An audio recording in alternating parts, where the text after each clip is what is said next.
ஓம் சாய்ராம், ஜெய் சாய்ராம். என் அன்பு குழந்தையே, நீ எங்கு சென்றாலும் நான் உனக்கு முன்பாகவும் பின்னேயும் செல்வேன். என் சமாதி உன்னுடன் பேசும், என் பெயர் பேசும், என் உடலும் மண்ணும் பதில்கள் கூறும். பாபா தனது பக்தரான புரேந்தரவிற்கு அளித்த உறுதிமொழிகள் இவை. இவ்வுறுதிமொழிகள் புரேந்தருக்கு மட்டுமா? பாபாவிடம் சரணடைந்த அனைவருக்கும் பொருந்தும். உனக்கு என் மேல் நம்பிக்கை இருந்தால் உன் வீட்டு சித்திரத்திலும் நான் உயிருடன் இருப்பேன். என் பக்தர்களை காப்பதற்காக என் கைகளை நான் எப்போதும் விரித்தே வைத்திருக்கிறேன். அவர்களை நோக்கி எந்த விதமான கெடுதலையும் துயரத்தையும் நெருங்க விடமாட்டேன். நான் என் பக்தர்களை ஏமாற்றி விடமாட்டேன். என்னிடம் ஒரு முறை வந்த பக்தன் என்னை விட்டு தொலைந்து போகும்படியோ விலகி போகவோ விடமாட்டேன். என்னிடம் வரம் பெற்ற ஒவ்வொருவருக்காகவும் நான் கடவுளிடம் கணக்கு சொல்ல வேண்டியுள்ளது. ஒரு பொழுதும் உன்னை நான் கைவிடவே மாட்டேன். உனக்கு சரியான நேரத்தில் எல்லாம் கிடைக்கும். உன் மனம் எதையும் ஏற்கும் பக்குவத்துக்கு வந்துவிடும். உனக்கு கிடைக்கும் விஷயங்கள் அதிசயமாகும். உனக்காக நான் வந்திருக்கிறேன், ஏற்றுக்கொள். எல்லாம் நல்லதாகவே நடக்கும். இனி உன் வாழ்க்கை வைரமாக ஜொலிக்கப் போகிறது. எப்போதும் எல்லாவற்றுக்காகவும் சந்தோஷமாக இரு. நான் உன்னோடு இருப்பதால் நீ அனைத்தையும் ஜெயிக்கப் போகிறாய். நான் உனக்கு ஜெயம் தரும் சாய்பாபா. உன் மனக்குமரலை கேட்டு மனம் முருகுகிறேன். அழாதே. உன் வாழ்க்கையில் சூறாவளியாக வீசுகின்ற பிரச்சனைக்கு தீர்வை தரப்போகிறேன். இனி வாழ்வில் வசந்தமே வீசப்போகிறது. உங்களுக்கு எதிராக எத்தனை பேர் செயல்படுகிறார்கள் என்பதை பற்றி பொருட்படுத்த வேண்டாம். மனதை குழப்பும் பிரச்சனை விரைவில் சரியாகிவிடும் என்று மனதில் சொல்லிவிட்டு வேலையை பாருங்கள். விரைவில் அதிசயம் நடக்கும். ஏற்பட போகும் அதிசயங்களுக்கு நன்றி மட்டும் ஆழமாக சொல்லிக்கொண்டே இருந்தால் போதும். அது எப்படி சரியாகும் என்று கேட்கிறாய். சரியாகும் வழிகளை பற்றியெல்லாம் நீங்கள் ஆராய வேண்டாம். நமக்கு ஒரு சில வழிகள் தான் தெரியும். ஆனால் பிரபஞ்சத்திற்கோ 1000 வழிகள் இருக்கும். அது எப்படியும் சரி செய்துவிடும். உங்கள் வார்த்தைகள் மற்றும் எண்ணங்கள் பிரபஞ்சத்திற்கு கட்டளைகளாக அனுப்பப்பட்டு விரைவில் சரி செய்துவிடும். உங்களை சுற்றி எதிராக நடப்பவை பற்றி கவலைப்பட வேண்டாம். பயம் குழப்பங்கள் வரும்போது பதட்டமும் பட வேண்டாம். அமைதியாக இருக்க கற்றுக்கொள்ளுங்கள். நான் மிகுந்த நம்பிக்கையாக இருக்கிறேன். விரைவில் அதிசயம் நடக்கும். ஏற்பட போகும் அதிசயங்களுக்கெல்லாம் சாய்பாபாவுக்கு நன்றி என்று மட்டும் கூறுங்கள். இந்த பிரபஞ்சத்திற்கு நன்றி மட்டும் கூறுங்கள். உங்கள் வார்த்தைகள், நம்பிக்கையான உணர்வுகள், சந்தோஷமான எண்ணங்கள் போதும். எல்லாவற்றையும் சரி செய்துவிடும். உங்கள் நேர்மறையான சக்தி இந்த பிரபஞ்சத்தை காட்டிலும் சக்தி வாய்ந்தது என்பதை மட்டும் உணருங்கள். நான் இருக்கிறேன், கலங்காதே. நான் உன்னை கைவிடவே மாட்டேன். எனது ஆசீர்வாதத்தினால் நீ அனைவராலும் மதிக்கப்படுவாய், பாராட்டப்படுவாய். எத்தனை கஷ்டம் வந்தாலும் நன்றி சொல்வதை மட்டும் மறக்கக்கூடாது, நிறுத்தக்கூடாது. நம்மை பக்குவப்படுத்துவதற்கே கஷ்டங்கள் வந்துள்ளன. அவர் திருவடிகளை பற்றி கொள்ளுங்கள். பனி போல் எல்லாம் விலகிவிடும். நீ மிகவும் அதிர்ஷ்டசாலி. அதனால்தான் அல்லாவின் ஆணையின்படி என் அரவணைப்பில் உன்னை என்னிடம் இழுத்து கொண்டேன்.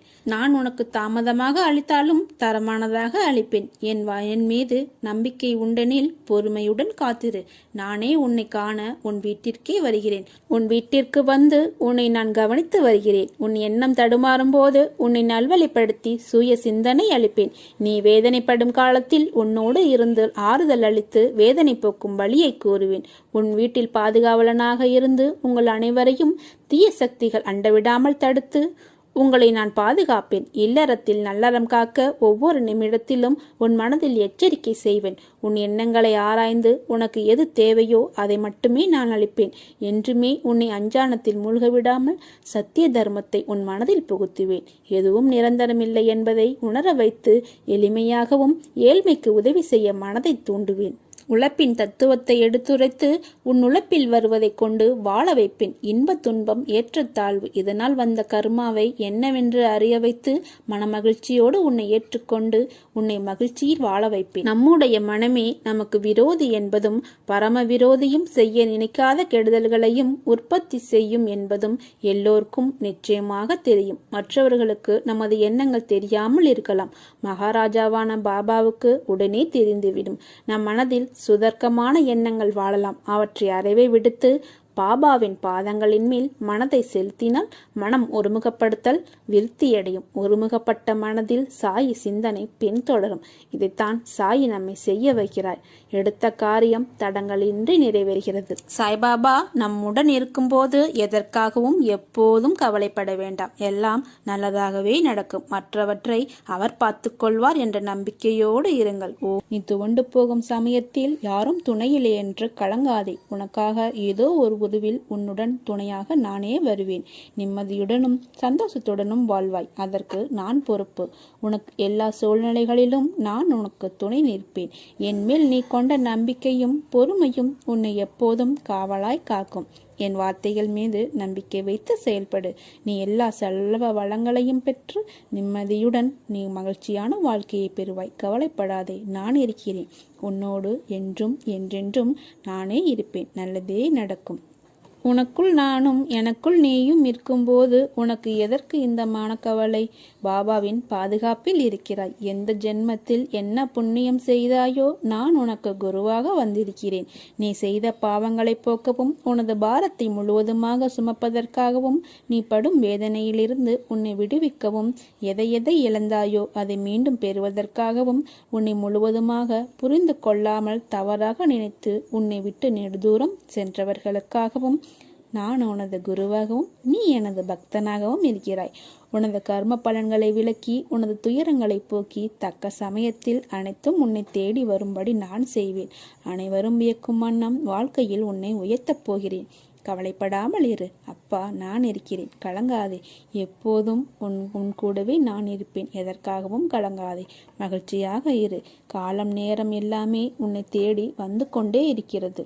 பொறுமையாக இரு. மனம் தளராதே. அப்பா நான் இருக்கிறேன். ஒருவர் வழியில் சத்குருவின் பாதுகாப்பு என்பது மிகவும் வலிமை வாய்ந்த படைப்பாகும். ஏனெனில் தன் குழந்தைகளை காப்பதற்காக சத்குரு என்ற சாய்பாபா எந்த அளவிற்கு வேண்டுமானாலும் செல்வார். விடியும் பொழுது உன்னுடைய கஷ்டங்கள் கவலைகள் அனைத்தும் முடிவுக்கு வரும் நாள். நீ மகிழ்ச்சியாக இருக்கப் போகிறாய். வாழும் நாட்கள் எப்படி இருக்க வேண்டும் என்று என்றைக்காவது ஒரு நாள் நீ யோசித்திருக்கிறாயா? அப்படி நீ யோசிக்க ஆரம்பித்தால் உன் வாழ்க்கையில் வெறுமையும் உணர்ந்து இருக்கவே மாட்டாய். வாழ்க்கையில் நினைத்தது எல்லாம் கிடைத்து விட்டால் உன் வாழ்க்கையின் சுவை எப்படி இருக்கும் என்று நீ யோசித்து பார்த்தாயா? நீ நினைப்பவையெல்லாம் நல்லதும் இருக்கும் கெட்டதும் இருக்கும். அவைகள் எல்லாம் உன் வசம் கிடைத்தால் நீ திருப்தி அடைவாய். ஆனால் உன்னை சுற்றி உள்ளவர்களுக்கு அது பாதகமாகத்தான் இருக்கும் என்ற யோசனை உனக்கு வரவே வராது. நீ உன் விருப்பங்கள், உன் கனவு, உன் ஆசை, உன் லட்சியம் என்று வாழ்ந்தால் சுயநலமாய் நீ மட்டும்தான் உன் வாழ்வில் தனியாக இருப்பாய். ஓசையில்லாத இசைக்கருவி போல. முதலில் ஏன் இப்படி என்னை படைத்து உள்ளீர்கள் என்று என்னிடம் நீ பலமுறை கேட்டிருக்கிறாய். உன்னிடம் நிறைய திறமைகள் உள்ளது. ஆனால் அதை செயல்படுத்த உனக்கு தெரியவில்லை. வாழ்க்கையில் கஷ்டம் என்ற ஒன்றையே நினைத்து அதில் தேங்கி நின்று இருந்தால் வாழ்க்கையில் நின்று கொண்டேத்தான் இருப்பாய். நேரங்கள் நிமிடங்களாய் போய்கொண்டேத்தான் இருக்கும். வாழ்க்கையில் முதலில் உனக்கு எது தேவை, தேவையில்லாதது என்று முதலில் பட்டியலிட்டுப்பார். தேவையுள்ளவற்றை மட்டும் முன்னே நிறுத்து. அதற்கான முக்கியத்துவத்தை கொடு. அதற்காக உழைத்து போராடு. நிச்சயம் நீ வெற்றி பெறுவாய். உன்னோடு தான் நான் இருக்கிறேன். எல்லா செல்வ வளங்களையும் பெற்று சிறப்பாக வாழ்வாய். தேவையில்லாமல் உன்னை வருத்தி கொள்ளாதே. நீ உன் வாழ்க்கையில் தத்தளித்து கொண்டு இருக்கிறாய் என்பதை நான் அறிவேன். உன்னை எனது கரம் கொண்டு இறுக பிடித்து காப்பாற்றி கொண்டிருக்கிறேன். இன்னும் சில நாட்களில் அனைத்தும் மாறும். உனது எண்ணங்கள் அனைத்தும் நிறைவேறப் போகிறது. யாரும் இல்லையே, எல்லாம் தவறாகி நடக்கிறதே என்று என்ன செய்வது என்று பலமுறை நீ குழம்பி போகிறாய். உன் அப்பா சாய்பாபா நான் இருக்கிறேன். நிதானமாக யோசித்து செயல்படு. அவசரப்படாமல், கோவப்படாமல் பொறுமையாக இரு. உன்னை விட்டு யார் விலகினாலும் அதையே நினைத்து கவலைப்படாதே. எல்லாம் நன்மைக்கே என்று எடுத்துக்கொள். யார் உன்னை வெறுத்தார்களோ, யார் உன்னை உதாசீனப்படுத்தினார்களோ, யார் உன் நம்பிக்கையை கெடுத்தார்களோ அவர்கள் முன் நீ மென்மேலும் வளர்ச்சி அடைந்து உன் வாழ்வில் வெற்றி பெறப் போகிறாய். கவலைப்படாமல் இரு. அப்பா நான் இருக்கிறேன். கோபம் உனக்கு வேண்டவே வேண்டாம். உனக்கு வரும் அனைத்தையும் நான் ஏற்பேன். என் அனுமதி இல்லாமல் எதுவும் நடக்காது. அதனால் கலங்காதே. அனைத்தும் பொடிப்பொடியாக போகிறது. உன் மனம் தெளிவாகும். இழந்ததை மீண்டும் பெறப்போகிறாய். என் செல்ல பிள்ளையான உனக்கு குறைகள் ஏற்படாமல் நான் உன்னை பாதுகாப்பேன். என்னுடைய பாதங்கள் உன் வீட்டிற்கு வரப்போகிறது. இது வந்தாலும் எதிர்த்து நின்று போராடு, அனைத்தும் நன்மைக்கே என்பதை தீர்க்கமாக நண்பு. நமது மனம் இறைவன் மீது முழுமையாக படிந்து விட்டால் தேகத்தை பற்றிய கவலை நமக்கு இருக்காது. மன உளைச்சல், அலைச்சல், துக்கம், கோபம் போன்றவை நம்மை அணுகாது. புகழ்ச்சிகளும் அவமானங்களும் நம்மை பாதிக்காது. தேகத்தால் விளையும் துன்பங்கள், சம்சார வேதனைகள் முதலியன நமக்கு துன்பமாக தெரியாது. நான் எனது என்ற அகங்கார எண்ணம் நம்மை நெருங்காது. மாயை நம்மை விட்டு விலகிவிடும். இதனாலேயே சாயிநாதர், என் வார்த்தைகளின் மீது நம்பிக்கை வையுங்கள், என் மீதே உங்கள் கவனம் திரும்பட்டும், என் மீது உங்கள் மனதை லயமாக்குங்கள். எந்த ஒரு பெருமுயற்சியும் இல்லாமலேயே உங்களை பெருவி பெருங்கடலை தாண்ட வைப்பேன். என் கதைகளை மேம்போக்காக கேட்டாலும் பாவங்கள் உடனே நீங்கிவிடும். ஜனன மரண சுழற்சியிலிருந்து வெளியே வந்து விடுவீர்கள். உடனே சாதனையை தொடருங்கள். என் உதவி உங்களுக்கு கண்டிப்பாக உண்டு. நீ எங்கே சென்றாலும் அங்கே உனக்கு துணை செய்ய உனக்கு முன்பே நான் அங்கே. உன் பிரச்சனைகளை கண்டு ஏன் பயப்படுகிறாய்? அமைதி கொள். நான் தான் கதி என்று வந்த உன்னை கைவிட மாட்டேன். நம்பிக்கை இருப்பதால் தான் என்னிடம் நீ வந்துள்ளாய். ஆனால் பொறுமை இல்லை உனக்கு. பொறு, அப்பா உனக்கு நிறைவான நிம்மதியான வாழ்க்கையை தரப்போகிறேன். காலதாமதமாகலாம், ஆனால் உனக்கானது உன்னையே வந்தடையும். பாபா, உன்னை வணங்காத நாள் இல்லை. ஆனால் இன்னும் என் பிரச்சனைகள் தீர்ந்த பாடில்லை. மாறாக நாளுக்கு நாள் அதிகமாகிக் கொண்டே போகிறது என்று கூறுகிறாய். என்ன செய்வது என்று கூட தெரியவில்லை. சில நேரங்களில் நான் தற்கொலை செய்து கொள்ளலாமா என்ற முடிவுக்கு கூட வந்துவிடுகிறேன். இன்றோ நாளையோ நீங்கள் எப்படியாவது காப்பாற்றுவீர்கள் என்ற நம்பிக்கையில் என் முடிவை தினமும் தள்ளி போட்டுக்கொண்டே இருக்கிறேன். ஆனால் முடிவு வரவில்லை. இப்படி புலம்புகிறவர்தானே நீங்கள்? முதலில் ஒன்றை புரிந்து கொள் என் குழந்தையே. உனக்கு எந்த அளவுக்கு உன் மீது நம்பிக்கை இருக்கிறதோ அந்த அளவுக்குத்தான் உனக்கு கிடைக்கிற பலனும் இருக்கும் என்பதை நினைவில் வைத்துக்கொள். செய்த புண்ணிய பாவத்திற்கு ஏற்ப கர்மாவை அனுபவிப்பாய். நீ இப்போது அனுபவிக்கும் கஷ்டத்தை தாங்காமல் தவித்து கொண்டே இருக்கிறாய். ஆனால் உன் துயரத்தில் பெரும்பகுதியை நான் என் குழந்தைக்காக அனுபவித்துக் கொண்டிருக்கிறேன். மனதை அமைதியாக வைத்துக்கொள். எந்த விதமான குழப்பங்களை அதற்குள் அனுமதிக்காதே. இந்த நிலை வெகு விரைவில் மாறி உனக்கு வெற்றி கிட்டும். நான் கூறியது எதுவும் உன் வாழ்வில் நடக்காமல் இருக்காது. உன் உழைப்பு, அன்பு, மதிப்பு தெரியாத மனித மிருகங்கள் மத்தியில் அகப்பட்டு தவிக்கிறாய். கவலை வேண்டாம், அங்கும் நான் உன்னோடுதான் இருப்பேன். நீ உன்னுடைய கடமையை செய். உன் உள்ளத்தில் எப்போதும் குழப்பம் வந்தாலும் நான் உள்ளிருக்கிறேன் என்பதை நினை. உன் குழப்பம் அனைத்தும் தீரும் காலம் இதோ போது வந்துவிட்டது. இனி வரப்போகும் காலம் உனக்கு ஜெயத்தை மட்டுமே கொடுக்கப் போகிறது. சந்தோஷமாக இருப்பாய். இனி காலமெல்லாம் மகிழ்ச்சியாக இருக்கும். உன் குழப்பங்கள் எல்லாம் தீரப்போகிறது. என் அனுமதி இல்லாமல் உன்னை துன்புறுத்தி பார்க்க ஆசைப்படுபவன் என்னை துன்புறுத்தி பார்ப்பதற்கு சமம். நான் உன்னுடன் இருக்கையில் எதற்கும் கடுகளவு கூட ஒரு நாளும் கலங்காதே. பொறுமையாக இரு. நான் இருக்கிறேன். என்னை நம்பி என்னிடத்தில் ஐக்கியமாகிவிடு. உனக்கு வேண்டியதை செய்ய நான் காத்திருக்கிறேன். என்னை தஞ்சமடைந்த உன்னை எப்போதும் நிர்கதியாக இருக்க விட மாட்டேன் என்பதையும் ஒருபோதும் கைவிட மாட்டேன் என்பதையும் உறுதியாக நம்பு. உன் நம்பிக்கை வீண் போகாது. இன்னும் கொஞ்சம் காலத்தில் உன் பிரச்சனைகள் அனைத்தும் மாறி அனைத்திலும் சுகமாக வாழ ஆரம்பிப்பாய். மற்றவர்கள் உன்னை உதாரணமாக வைத்து என்னை நம்பிக்கையோடு வணங்குவார்கள். உணவு சமயத்தில் பசியோடு எந்த ஜீவன் வருகிறதோ, மனிதனோ பறவையோ மிருகமோ புழுப்பூச்சியோ எது வருகிறதோ அதுவே அதிதி. இவை யாவும் உன்னை நாடுகின்றன. உன்னிடம் வரும் உண்மையான அதிதியை நீ அதிதியாக கருதுவதில்லை. காக்கைக்கு உணவு அளிக்கும் சமயத்தில் சமைத்த சாதத்தை நிறைந்த அளவில் எடுத்துக்கொண்டு போய் வீட்டுக்கு வெளியே வை. எந்த பிராணியையும் கூவி அழைக்காதே. வந்த எந்த பிராணியையும் விரட்டாதே. எந்த பிராணி உணவு கொள்ள வந்தாலும் அதை பற்றி மனதை அலட்டிக் கொள்ளாதே. இவ்வாறாக லட்சம் விருந்தினர்களுக்கு உணவளித்த புண்ணியத்தை நீ பெறுகிறாய். பசியால் வாடும் எந்த உயிருக்கும் அன்னதானம் செய்பவர் உண்மையில் அது என்னுடைய வாயில் இடுகிறாய் என்று அறிவாயாக. நீ வாய் திறந்து சொல்ல முடியாத வேதனைகளுக்கு சாய்பாபா நல்ல முடிவு தருகிறார். இருளில் இருக்கிறேன் என்று கவலைப்படாதே. இன்றைய விடியல் உனக்கானது. இருளும் விடியலை நோக்கித்தான் செல்கிறது. எதற்காகவும் பயப்படாதே. நீ பார்க்கும் திசையெல்லாம் அப்பா நான் இருப்பேன். என்னை வணங்கி நீ வெளியே கிளம்பு. நல்லதே நடக்கும். உன் வாழ்க்கையில் பாதைகள் கரடு முரடாய்த்தான் இருக்கும். அந்த பள்ளங்கள் வருவதற்கு முன்பு உன் வாழ்க்கையில் எந்த கஷ்டமும் தெரிந்து இருக்காது. அந்த பள்ளம் உன்னை யார் என உனக்கு உறுதி செய்யும் இடமே. உன் மன உறுதி, தைரியம், தன்னம்பிக்கை, எதையும் எதிர்கொள்ளும் துணிச்சல் இருக்கிறதா என்று உன்னை அடையாளம் காண வைக்கும் இடம். அதே மாதிரி அந்த பள்ளங்கள் தாண்டிவிட்டாய் என்றால் நீ ஜெயித்து விட்டாய் என்று அர்த்தம். அதிலும் உன் வாழ்க்கை என் கையில் தான் இருக்கிறது. பத்திரமாக உள்ளாய். உன் குடும்பத்தையும் நான் சுமக்கிறேன். அதனால் நீ யாரையும் நினைத்து பயப்பட தேவையில்லை. எல்லோரும் என் பாதுகாப்பில் தான் இருக்கிறார்கள். வாழ்க்கை என்பது கடலில் செல்லும் நெடுந்தூர பயணம். காற்று அடித்தால்தான் கப்பல்கள் நகரும். அதே காற்று வேகமாக அடித்தால் கப்பல் நிலை தடுமாறும். அந்த நிலையில் நீ உள்ளாய். நிச்சயம் நீ கரை சேர்வாய். அந்த காற்று வேகமாக அடிக்கும் போதுதான் அதில் நீ சந்திக்கும் நிகழ்வுகள் உன் மனதை ரணப்படுத்தும். அந்த ரணத்திற்கு என் வார்த்தைகள் ஆறுதலாய் அமையும். நிச்சயம் உன்னை உயர்நிலைப்படுத்துவேன். எல்லா கஷ்டங்களில் இருந்தும் மீட்டு எடுப்பேன். என்றும் உன்னுடன் நான் இருக்கிறேன். இருளில் இருக்கிறேன் என்று கவலைப்படாதே. இன்றைய விடியல் உனக்கானது. இருளும் விடியலை நோக்கித்தான் செல்கிறது.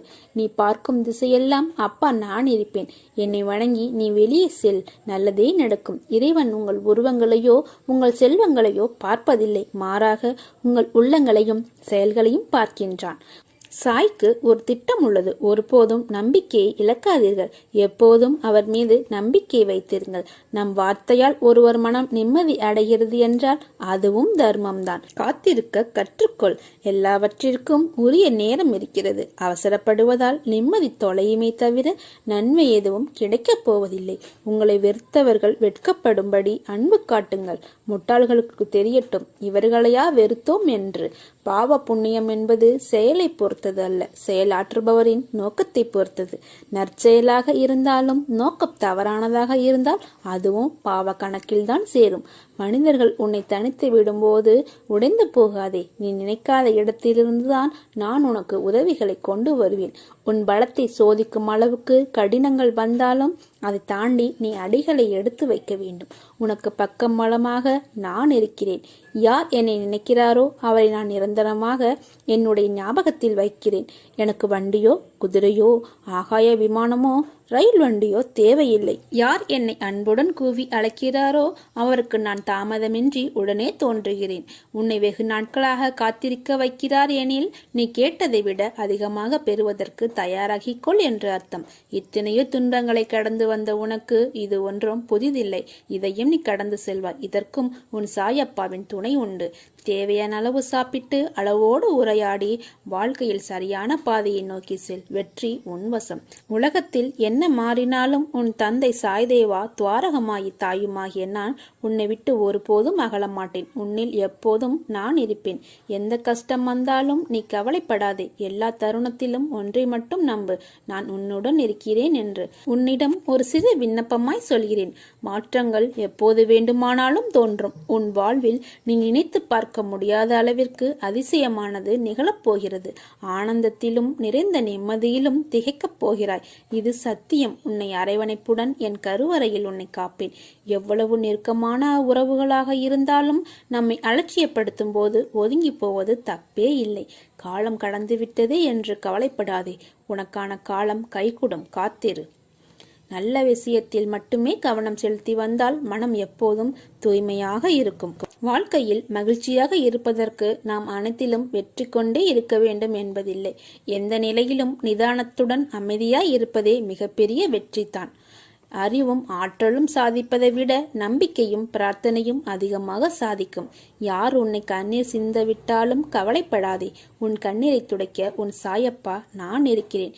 நிகழ்கின்ற எல்லாமே உம்முடைய நன்மைக்காகவே நிகழ்கிறது என்று நம்பிக்கையோடு ஏற்றுக்கொள். உனக்கு கெடுதல் நேரிட நினைத்தால் அதற்கு நான் அனுமதிக்கவே மாட்டேன். எல்லாம் ஒரு நாள் மாறும். உனக்கு என்னை நம்பி வந்த உன்னை எத்தனை ஜென்மங்கள் எடுத்தாலும் உன்னை தாங்கி நிற்பேன். கவலை ஏன் உனக்கு? என்றும் உன்னுடன் இருக்கிறேன். எனக்கு நீ தரும் விளைகின்ற தட்சணையை காட்டிலும் யான் அகமெழுந்து ஏற்றுக்கொள்வது பசித்த உயிர்களுக்கு நீ இடும் ஒரு சிறு பருக்கையை தான் நான் முளமாற ஏற்றுக்கொள்கிறேன். நேற்று இன்று நாளை என முக்காலங்கள் தான் உங்கள் வாழ்க்கையின் சாராம்சம் அடங்கியுள்ளது. நேற்று நீ கடந்தவை நேர்மறையோ எதிர்மறையோ அவைகள் உன் மனதில் பதிந்து இருக்கும். அவற்றுள் நேர்மறை உன்னில் ஆழமாக பதிந்தது என்றால் உன் மனம் திடமாக உள்ளது. அதன் வழி சரியே என்று அர்த்தம். அதே உன்னை எதிர்மறை நிகழ்வுகள் பதிந்தால் உன் மனம் திடமாக இல்லை, அவற்றில் தவறு என்ற சொல் உன்னை ஈர்த்து கடந்த காலத்தை மறக்க செய்யாது.